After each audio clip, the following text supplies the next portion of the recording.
বন্ধুরা আসসালামু আলাইকুম। আমি এই মুহূর্তে দাঁড়িয়ে আছি যাত্রাবাড়ি শহীদ স্মৃতি চত্বর।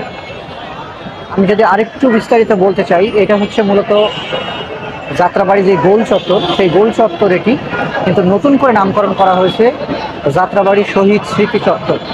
কেন নামকরণ করা হয়েছে? কারণ আপনারা জানেন যে এই স্বৈরাচার ফ্যাসিস্ট হাসিনা সরকারকে উৎখাত করার জন্য, তাড়ানোর জন্য মূলত যারা রাজপথে জীবন দিয়ে শহীদ হয়েছে সেই মানুষগুলোর নাম অনুসারে কিন্তু এই জায়গাটির নাম হয়েছে যাত্রাবাড়ি শহীদ স্মৃতি চত্বর। আপনারা সামনে যেই নাম ফলকগুলো দেখতে পাচ্ছেন, এই নাম ফলকগুলোই কিন্তু যারা শহীদ হয়েছিল সেই শহীদদের নাম।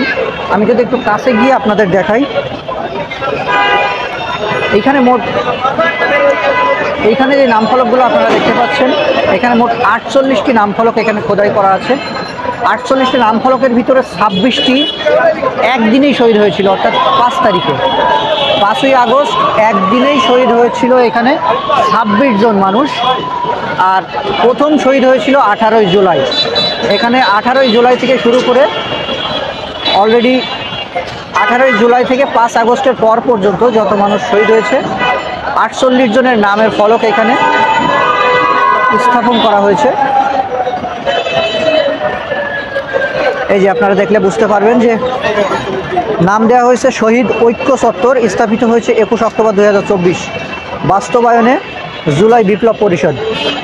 জুলাই বিপ্লব পরিষদের পক্ষ থেকে এই শহীদ ঐক্য চত্বরের নামকরণ করা হয়েছে। এখানে মূলত 48টি নাম আছে।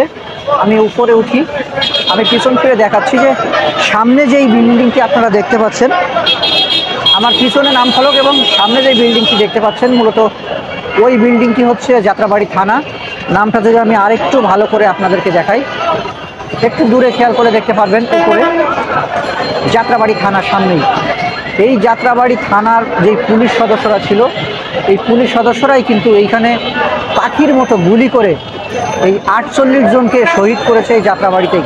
আপনারা বিভিন্ন ভিডিওতে দেখেছিলেন যে লাশের স্তূপ জমে গেছে। আসলে বুঝে ওঠা কষ্ট ছিল যে এই লাশের স্তূপগুলো কোথায়। তবে একটি ভিডিও থেকে স্পষ্ট হওয়া গিয়েছিল যে ফ্লাইওভার বা ব্রিজের নিচে, ফ্লাইওভারের নিচে লাশগুলো কিন্তু স্তূপ আকারে রেখে দিয়েছিল। কিছু মানুষ সেইগুলোকে নিয়ে কান্নাকাটি করছিল, আহাজারি করছিল।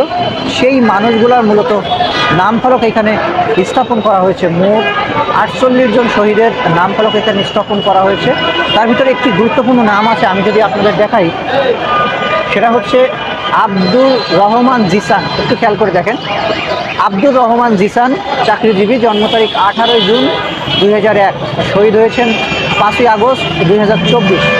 এই নামটা আমি স্পেশালি কেন আপনাদের বললাম, কারণ এই ছেলেটি যেদিন শহীদ হয়েছিল পুলিশের গুলিতে, এই হাইনাদের গুলিতে, ঠিক সেই খবর শুনে এই আব্দুর রহমান জিসানের যে স্ত্রী ছিল, তার স্ত্রী কিন্তু সেই শোক মেনে নিতে না পেরে, তার স্বামী হারানোর ব্যথা বেদনা মেনে নিতে না পেরে কিন্তু আত্মহত্যা করেছিল। আপনারা এই ধরনের একটি ভিডিও দেখেছিলেন সোশ্যাল মিডিয়ার মধ্য দিয়ে, যে শহীদ জিসানের স্ত্রী অর্থাৎ একজন চাকরিজীবী শহীদ হয়েছিল এই বৈষম্য বিরোধী ছাত্র আন্দোলনের ব্যানারে এসে। স্বৈরাচার শেখ হাসিনার পদত্যাগের দাবিতে যেই আন্দোলন হয়েছিল, সেই আন্দোলনে এসে একজন চাকরিজীবী নিহত হওয়ার পরেই তার স্ত্রী যখন ঘটনাটি শোনে, তার স্ত্রীও কিন্তু আত্মহত্যা করেছিল সেই শোক সহ্য করতে না পেরে। সেই নামটি হচ্ছে আব্দুর রহমান জিসান। আপনারা দেখতে পাচ্ছেন এই আব্দুর রহমান জিসান চাকরিজীবী, তার স্ত্রী মূলত শহীদ হয়েছিল এই যাত্রাবাড়িতে। তো এইখানে যে নামগুলো আছে, টোটালি 48 জনের নাম এইখানে আছে। এই 48 জনের ভিতরেই 26 জন একই দিনে শহীদ হয়েছিল। আমি একটু দূর থেকে যদি আপনাদেরকে দেখাই, আপনাদেরকে আমি দূর থেকে পুরা নাম ফলকটি দেখাচ্ছি। এখানে 48 জনের নাম মূলত রেকর্ড করা হয়েছে, অর্থাৎ 48 জনের নাম ফলক এখানে স্থাপন করা হয়েছিল।